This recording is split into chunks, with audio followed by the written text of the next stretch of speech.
कोणत्याही राज्यामध्ये महिलांवरील अत्याचार थांबताना दिसत नाहीत. आज पुण्यामध्ये पुन्हा एकदा तरुणीची हत्या करत तिचे पाय घोट कापून तिला नदीत फेकण्यात आले.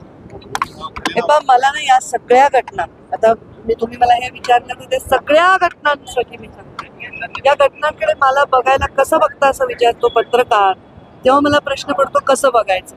त्या घटनाकडे कसं बघतं, वेदनादायी घटना आहेत ह्या.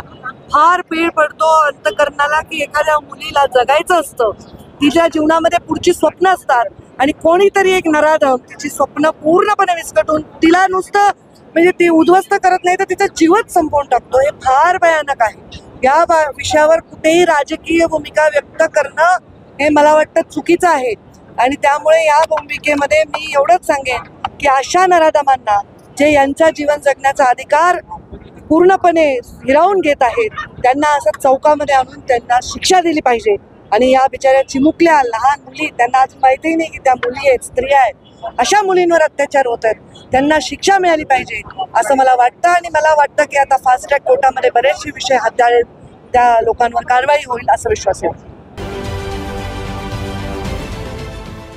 देश विदेशातील प्रत्येक घडामोडींचे लाईव्ह अपडेट मिळवण्यासाठी आता साम टीव्हीच्या सर्व सोशल मीडिया प्लॅटफॉर्मला लाईक, फॉलो आणि सबस्क्राईब करा. तसंच सर्व नोटिफिकेशनसाठी बेल आयकॉन प्रेस करायला विसरू नका.